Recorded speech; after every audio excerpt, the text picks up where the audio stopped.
Hey, welcome to the Engaged Truth Show. I'm Caleb Harrelson, and I have joining me today my friend Danny Cooper. How are you doing today, Danny? Great, fantastic.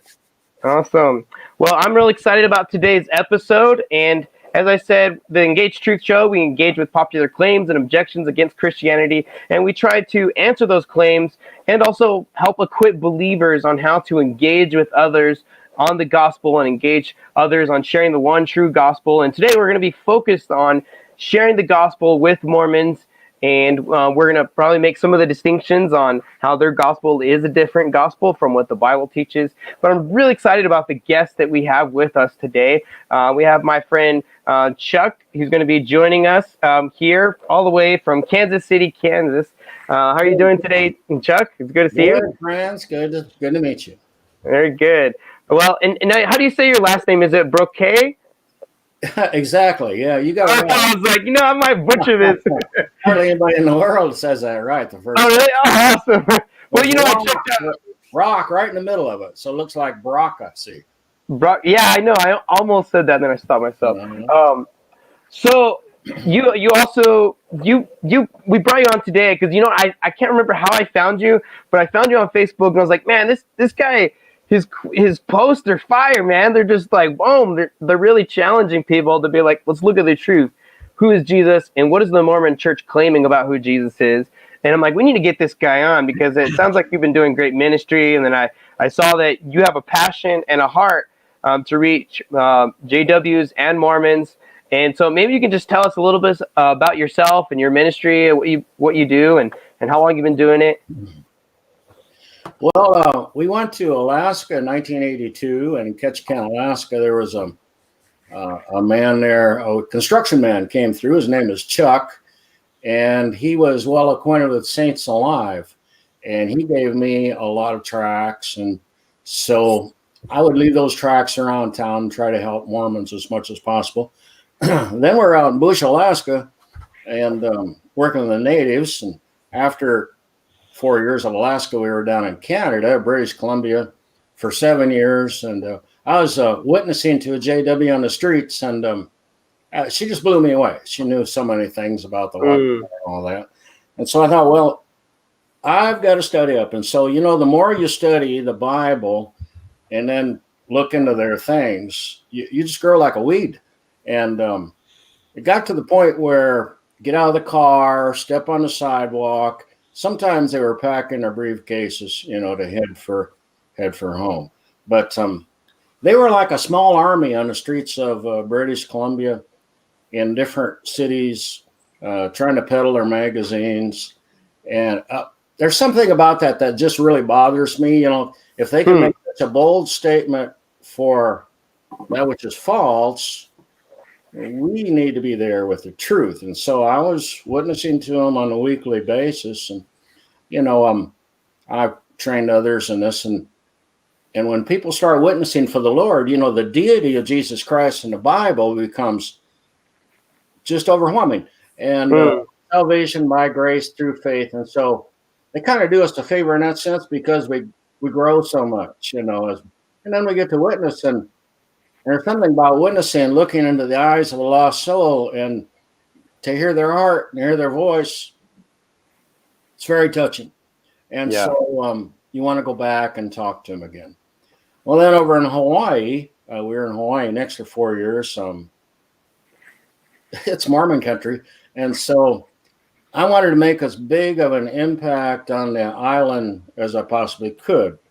And so I was out passing out tracts all the time.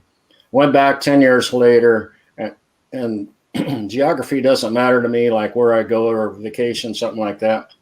It's got to be for Christ. And so I took, hundreds and hundreds of tracts, just passing them out around the island. Well, then God amazed us by sending us to Utah. So we're there for 15 years. And what I love to do is witness there. And so up around, Temple Square, BYU, down through the neighborhoods. One thing about Salt Lake City is people have crisscrossed that city many times with books and tracts and DVDs and that kind of thing with the truth. And some of us had a burden for the polygamist, and so Doris Hanson and some friends used to meet in our house, and we talked. I'm not a real brainstormer, but we just had the house and provide some treats, and from that, Doris has had a new ministry and hundreds of broadcasts on a shield and a refuge, and polygamy. What love is this? And she's just an amazing woman. She was in polygamy. That's the name of the show. What love is this? Yeah, polygamy. What love is this? Okay. Yeah. Or a shield and a refuge. That's another name for it. And Doris Hanson really knows her Bible. And so it's a call-in broadcast. So we helped with that for years. And frankly, this is something new. I've never been on the air, never felt. Well, in Utah, I didn't want to offend our friends by looking like I was out there opposing Mormonism. I was witnessing all the time, but I didn't want to offend them. And but I'm in Utah now. So this is my first on the air experience. Awesome. Well, we're glad to have you. Yeah, glad to be here. Yeah. And so now you're in Kansas City. Now, do you normally, when you say you're going out witnessing, what does that look like for you? You go talk to them when they're out riding their bikes, or how do you initiate that conversation? Well, Utah is a lot door to door, but whenever there were like the 4th of July parades or Pioneer Day parades, and then the fireworks at night, I'd go to the parades and pass out tracts. And I was never watching the parade. And then during fireworks, I've seen lots of fireworks in my life, so I wasn't watching fireworks. I was putting tracts on cars for hours and hours and hours. These terrific, information from Mormons. I was sharing that, and could hardly walk by the end of the evening, but just getting out as many as possible. But it's kind of ministry that you really don't know the impact until you get to heaven.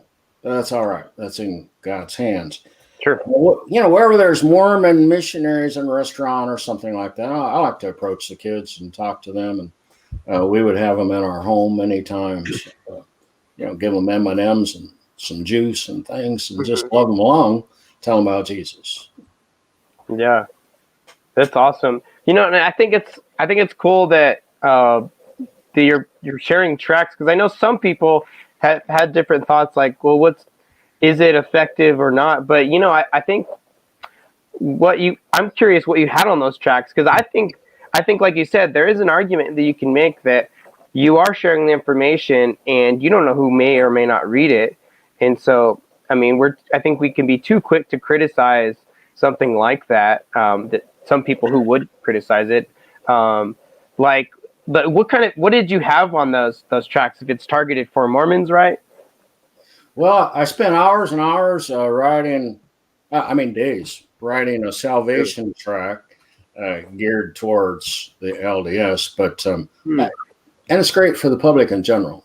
So, but some points are kind of like, instead of talking about maybe hell, outer darkness, something that Mormons understand, and so I wrote it that way.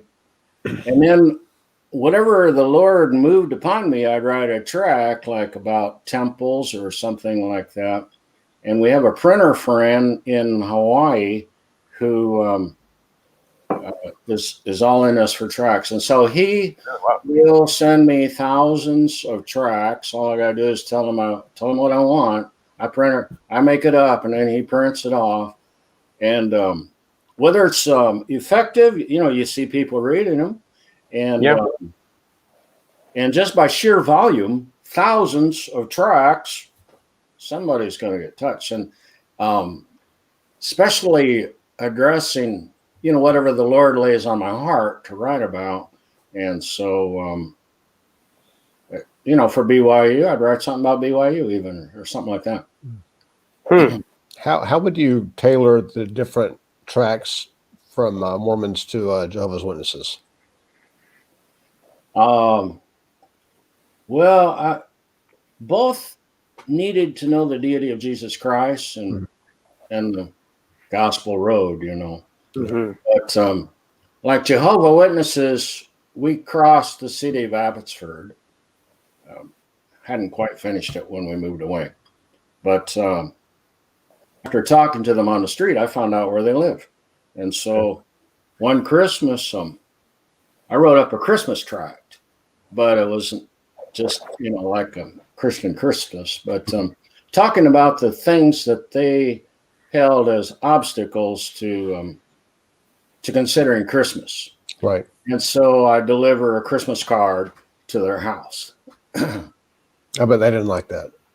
I was raised a witness, and Yeah. there one time, a friend of mine. This was back when I was a witness. He gave one of the things you never did was give your full name. You just go by your first name. Oh, And he gave him his last name, and the woman called him. She called information. This was back in the 80s, so she called information and got his phone number from information, and called him begging him to leave the witness cult because she didn't realize just how horrible they were. And he was totally, I don't know why that woman's calling me. I don't know why she's calling me. I was like, and at the time I was like, yeah, that's kind of weird, but it really wasn't any weirder what we were doing. Going to strangers' doors and true. presenting. I've gone to some of their memorials and meet people there and that kind of thing, but they're extremely scared. The JW Memorial. JWs, after talking to them a little bit at the memorial, it's all great. But once you talk and they understand that you know something about the Watchtower, usually that's the last time they want to talk to you. It really is. Once I became a Christian, you got to remember, I didn't really realize I was in a cult because I was raised that way from the time I was born. Right. But when I became a Christian in 2014, I was like, I can't believe I was in a cult. Well, Doris Hanson said, it's very true. You never know you're brainwashed until you're out and looking back. Right. Yeah, and then you understand it now, but you didn't then. Same with Mormons. Yeah, I think that's probably a good way to put it. And you hit on too, and Danny as well, in previous episodes of how there's this fear of you knowing too much, and it's this idea of control. And I mean, that's a good indicator that something is a little off. And I was just thinking when you're talking about like tracks as well is, think about a lot of believers on social media. They'll share a post, and I think if they're honest, one of their motivations is because they have unbelievers that see their page, and that's kind of like an online tract, if you will, because you're just throwing out the truth. Really, what's the whole purpose is getting the truth out, and whoever sees it. Of course, whenever you're able to do personal conversation, I think that's ideal. But I think I'm kind of rethinking my thoughts in the past years on as far as tracks go, because not that that's would be someone's only format, but I think there's some value in that, especially because, well, for example, like when I was talking to some Mormon missionary guys, we were meeting at McDonald's a few times, and this is the only time I've ever tried to give them a printout kind of tract, but it didn't work then because like they got offended.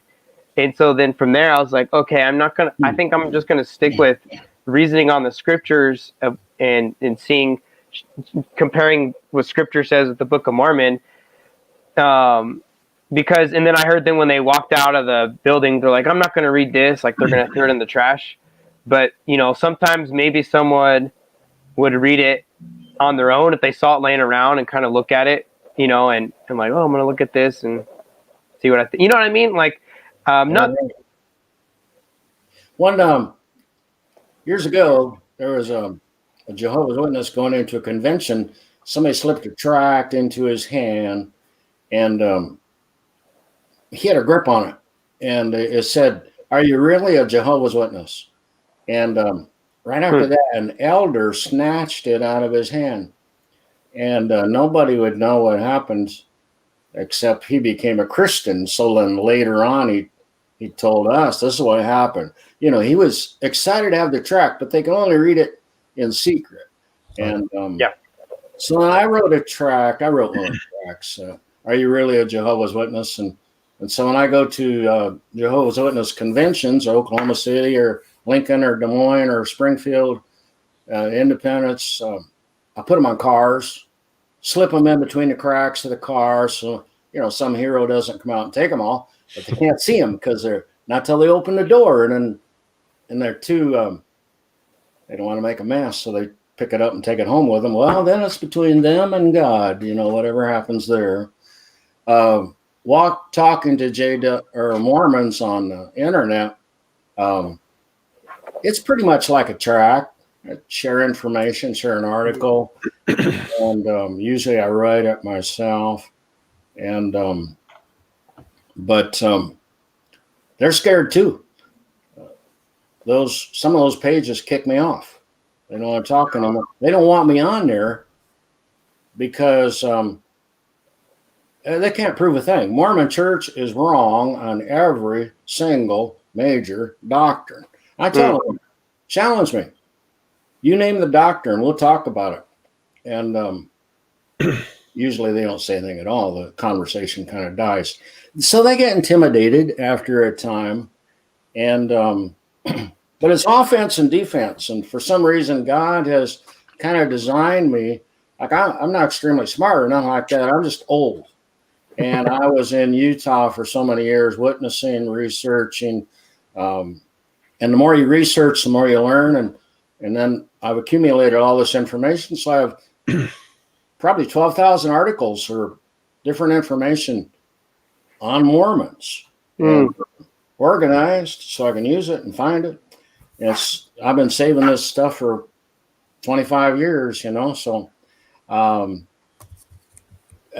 they can't prove anything. And so, but it's mostly defense the way it turns out, because there are young Christians on there, or there are people, you know, investigators about what is the truth. And it's like when Jesus talks about grievous wolves will come, and somebody has to defend the flock. And where you find the sheep and the wolf, you'll find the shepherd there. And so that's a lot of I'd rather do more just this is the gospel, but there's so much of a need for defending young Christians from getting deceived. And it's not hard to do that, but it's very important. They gang up on people. Yeah, no, absolutely. I can't remember who said this quote. Danny might know. I want to say John Calvin, but it might be someone else, where he said the shepherd has two voices, one for protecting his flock from the wolves, and another voice for shepherding his sheep. And I think that's so true, that there's a kind of an offensive and defensive and protective nature of a good biblical shepherd pastor going on there. Being a pastor, I rarely even bring up, you know, about the cults to my congregation. A few things at times, but they don't hear all that. It's time to feed the sheep, you know. Yeah, absolutely.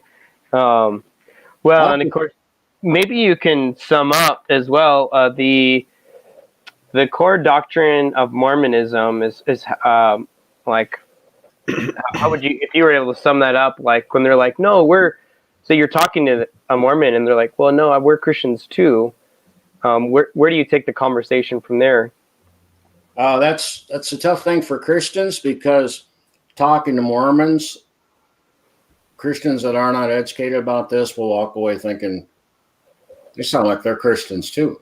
Yeah. I've heard that. A group I was in the other day, someone was saying that we shouldn't criticize Mormons or Jehovah's Witnesses because they're Christians too, and I just about, you know, facepalm, you know. But sadly, I mean, a lot of Christians really feel that way. I mean, when I first became a Christian, I really believed, because the witnesses had told me that, you know, all Christians teach the same thing. They all teach Roman Catholicism, pretty much. They do. And When I was in Utah, Russ East gave me 4 minutes a day to talk on his radio broadcast. And so anyway, I got about 100 broadcasts, but Really awesome. one of those is what Joseph Smith and Brigham Young said about Christianity. And they made it very clear they are not Christians. And then another one is about what the Book of Mormon, Doctrine and Covenants say about Christianity, and it's the whore of the earth, that kind of thing. So when they bring up this about being Christians, it's as easy as just give them a broadcast. But so they, some little priest today wants to take authority over Joseph Smith and Brigham Young, who said they're not Christians. And who are we to believe? Some modern day guy who does not believe like the Book of Mormon. Didn't you pray about the Book of Mormon? If you prayed about the Book of Mormon being true, then why don't you believe it? And that's one of the core doctrines that they have a problem. They cannot defend the Book of Mormon. The Book of Mormon is so full of folklore and false stories. But on the title page, it says Jesus Christ is the eternal God. The eternal God is in capital letters to emphasize how great he is. Because in 1830, Joseph Smith still believed that, and before he started changing God and saying the Godhead is three different gods, and then went on to preach at the end of his life to say you can become a God. And they've gone so far with that, you can honestly say jillions of gods, because from eternity past, there is no top God. And so, like the God of this earth, if he has a million faithful Mormons who become gods of their own planets, then they produce another million gods, something like that, each one of them. This has been going on from eternity. That would fill the entire universe with planets of Mormon gods, and all of them out there producing more gods. And so it's just so it would be a never-ending process. You would just have gods producing gods, and all the way.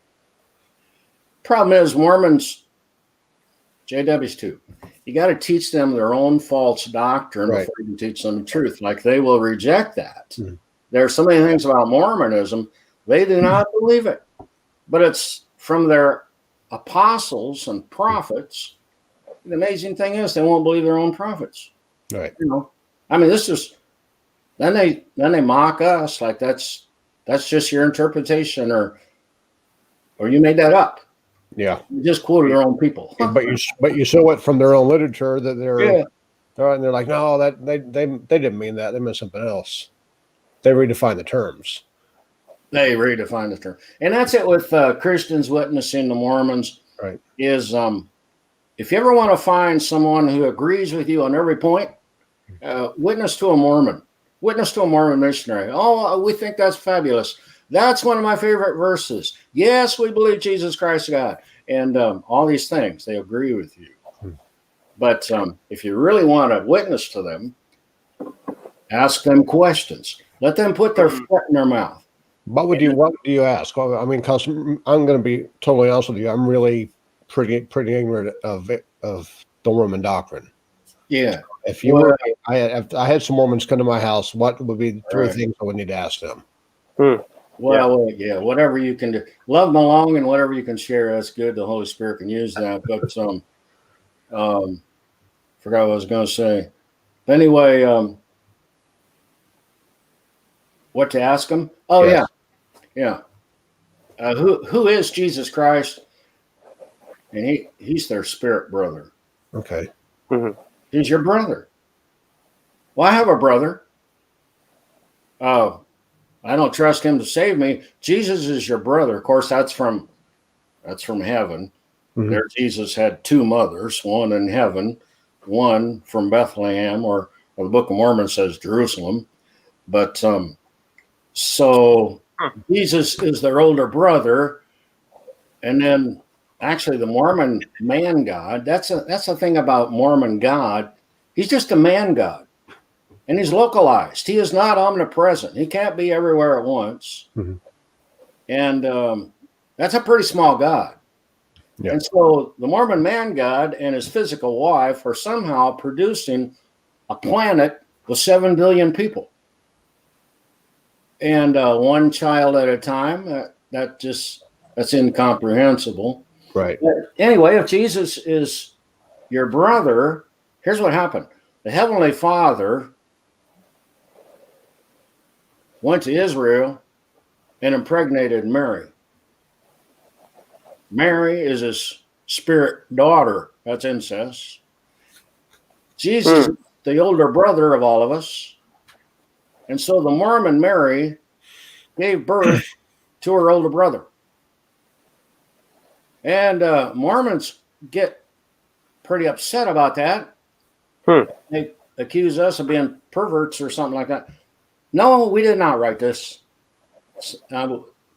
If there's one thing that makes me mad, it's blasphemy against God. You know, that is blasphemy of the highest kind, but it's right out of their prophets' mouths. Right. Mm-hmm. Right. Which the question is, who's Jesus? If you want to open the closed mind, like Randall Waters said after he left the Watchtower, ask questions. And I'm not the best at that, frankly, but good witnesses to the cults ask a very appropriate question. Yeah. Otherwise, it's a ping pong match. I say something, he says something, I say something. While I'm talking, he's thinking about what he's going to bring up to overthrow the argument. You know, our goal is not to win arguments. Our goal is to win souls. But once you ask a question, the ping pong match stops. And if it's a really good question, then they have to evaluate their faith. Yeah. That's one of the things I do with the witnesses now. Is one of the things I'll ask a witness is Jesus your mediator? Right. And that always stumps them there because they're always gonna say yes, and I'll say, well, that must mean you're one of the 144,000. And they'll be like, no, as well. According to your Watchtower leaders, Jesus is only the mediator for the 144,000. They're like, no, that's not true. I'm like, yes, it is. Look it up in your own. Look it up on. Go to jw.org and type in mediator, and you'll see it. Yeah, from back in the 70s. Well, how would you like to go to court and try to defend yourself if you don't have an intercessor? Yeah. If you're going to face God Almighty and Jesus is not your mediator, you're in trouble. So how do the Mormons believe in the mediatorship of Christ, or how do they define it? I think they would probably agree with that, but then they have their priesthood authority in the Mormon Church too. See, that's it. In practice, they would impose that. Now they have no priesthood. The Aaronic priesthood is, God has disannulled that. And they don't have the Melchizedek priesthood that belongs to only God the Father. They don't have the Levitical priesthood because they're not from the tribe of Levi. They don't have a priesthood at all. We have the royal priesthood of God in 1 Peter. Yeah, it's going back to the mediator. There's only one mediator between God and man, Jesus. And like you said, in statement, maybe the Mormons will say Jesus is our mediator, but in practice, they claim to have the Melchizedek, Aaronic priesthood. And then I've read, you probably know the quote, Chuck, of where I think Brigham Young was saying basically that Joseph Smith is also functions like a mediator or something like that. Wow. Yeah. He said, "You'll not enter heaven, without Joseph Smith." And Joseph Smith, in fact, said that God has made me as a god to you. Oh, wow. So it's like he's proclaiming to be God. But the Mormons love to mock salvation by grace through faith. But they want to talk about works and faith. But hey, you nail them on that.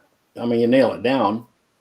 Their faith is in the Mormon God, is a man God, who's just one of a myriad of gods. And their works are the Mormon works. So in that little book, like, they don't like Mormon doctrine. They're the biggest bashers against the doctrines of Mormonism is the Mormons. That's interesting. They will not stand behind Mormon doctrine, some of those things said in there, or Bruce McConkie, but they have a new book called True to the Faith. And in True to the Faith, when it defines the gospel, according to them, is it includes all the works and the ordinances. I don't remember the exact quote. The commandments. Mm-hmm. Well, they're talking about Mormon commandments, the temple commandments, the Mormon church commandments. And so faith and works, well, first of all, your faith is wrong because you got the wrong God. Yeah. Your works will never please God because it's all Mormonism. See, so what are the Mormon works? I've never heard that. Is it anything in particular, or? Yeah, they have a lot of works. Don't drink coffee. That's from the word of wisdom. Yeah. Mostly it's, the temple works. And so stuff have like a temple like recommend. baptism for the dead. What's that? Baptism for the dead is one. Yeah, right. Yeah, baptism for the dead. And, they don't really believe the Bible. They say the Bible is true in so much as it's interpreted correctly. So a lot of verses they don't know if it's true or not. But that one obscure verse in 1 Corinthians 15:29 about baptizing for the dead, that they know is straight from God. That is the verse that cannot be questioned.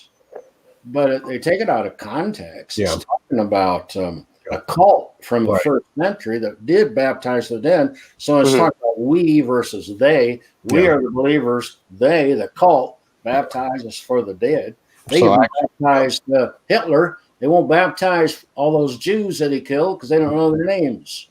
Yeah. They'll baptize for Hitler, give them a second chance. Yeah. So actually, they testify against themselves by affirming baptism for the dead.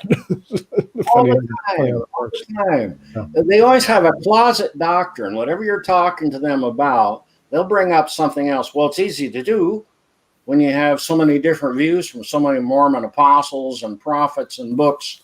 So they say, no, we don't believe that. We believe this. See? You just pick and choose then. They do. Yeah. Well, and then if you claim that they have a living prophet, is always the claim. Like they had General Conference this weekend, and I have some Mormon missionaries told me to check that out, and because I've been talking with them and asking them questions, and I find it interesting that they aren't interacting with my questions, but they just always go back to the, well, we bear testimony it's true, or we know it's true, and because of the feeling. But this living prophet idea, it creates a whole swath of issues because, like you said, well, if it's truly from God, then it shouldn't contradict previous revelation. Yeah, that's what we see over and over, and that's like a good test if something is actually from God itself. And of course, there's false prophecies of Joseph Smith as well. And to me, like that should be enough a red flag of like, what do they do with this inconsistency? You're like, okay, well, which prophet do you believe? The most recent one, and it sounds kind of like the JWs where they're like, well, now we have new light or something, so it's all we can just live in the contradiction. Like, yeah, it's a lot like that.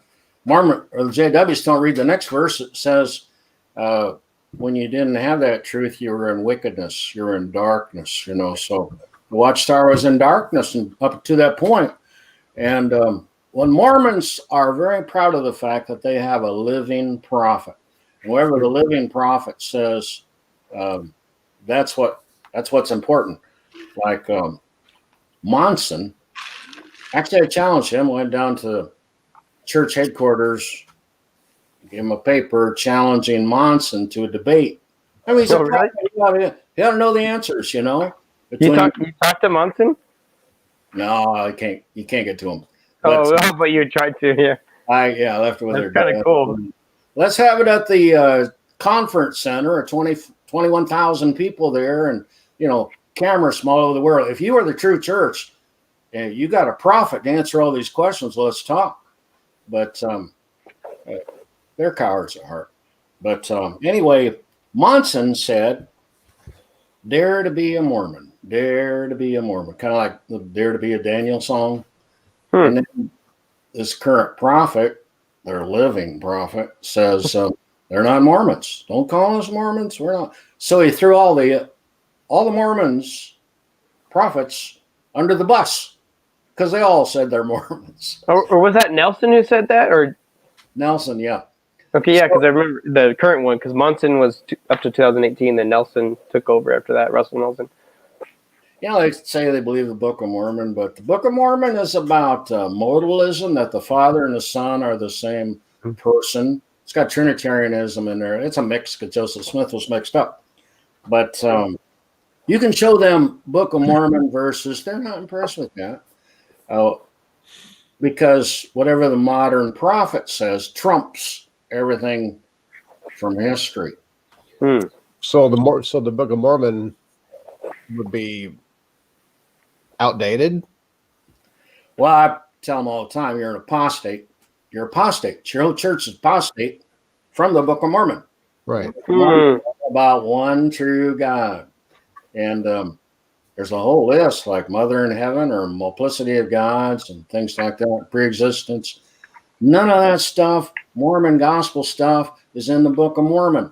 And yet the Book of Mormon on the introduction page says it has the fullness of the gospel, as does the Bible. Well, if our Bible has the fullness of the gospel, why do we need Mormonism?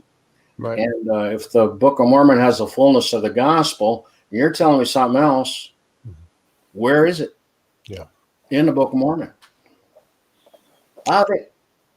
It's there are some Mormons who are skeptics, and there's a lot of Mormons coming out of Mormonism here in America today.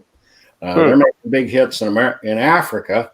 Those poor Africans don't know how bigoted that church is against the African race, the original leaders. But here in America, there's an exodus out of the Mormon church. But I forgot where I was going with that. But anyway. I was going to ask, why do you think that is? Like, I mean, besides God's sovereign grace, throwing them out. But not all of them are coming to Christ if they're leaving. I should clarify on that. It's not. Some of them leave towards atheism. Yeah. Well, it shows like yours, they have the internet today. That's why a lot of them are, they have information at their fingertips. Well, I know what I was going to say. So they're skeptics, and then there's Mormons who believe it with all their heart. Right. But you've got hope for both of them. The ones who believe it so much, show them the truth, because they're interested in objective truth. Skeptics may leave it, but most of them are cultural Mormons. So it's kind of like the big club to them. Grandma was a Mormon.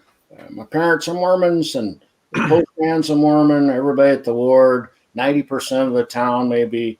And so it doesn't matter what contradictions you show them, what the truth is, they are not interested. And most of those people, apart from a supernatural act of God, will never, ever be interested in coming to the truth. So that's mostly who we're dealing with. And so when you're talking to somebody, like you witness, and they're giving you that testimony, it's not about a rote testimony. They learned that when they're 4 years old. They're all the same, That's nothing personal. But if they use the testimonies so emphatically and effectively, we ought to share ours. And ours are right from the heart. But the encouragement to you is when they're sharing their testimony, it usually means they've run out of information. All they can do is give their testimony over their shoulder and run. Because you have said something to them that proves to them they are not comfortable to talk to you and to back up what they're talking about.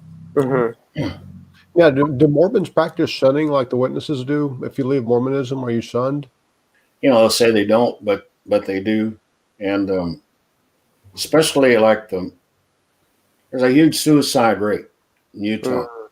Really? There's in the Watchtower as well. It's not the number one Watchtower too? Yeah.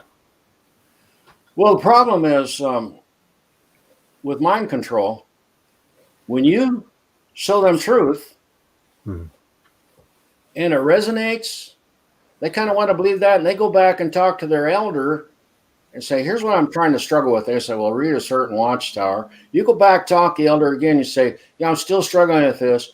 About third time, they're going to get huffy. Yes.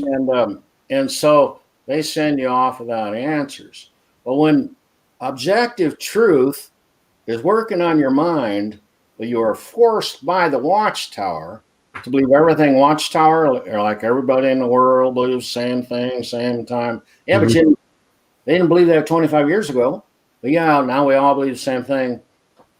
If you're forced to believe all the same thing, but your mind is telling you that's not true, that is the cause for a lot of mental illness, including suicides.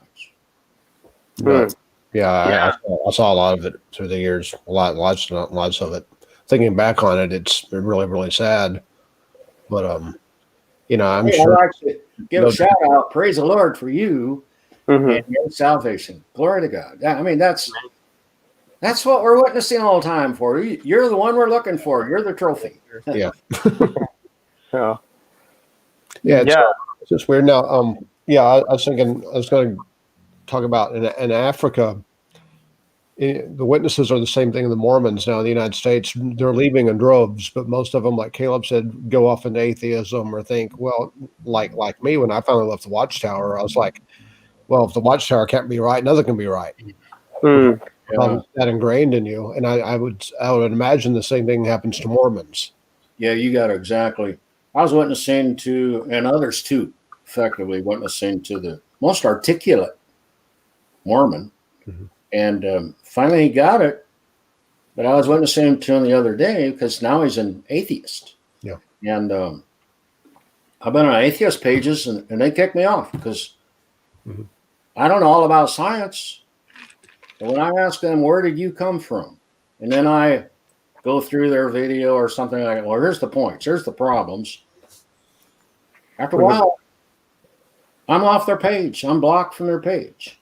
But what happens, they do go into atheism because they have demonized the Christian church so bad. You got all these fallacies.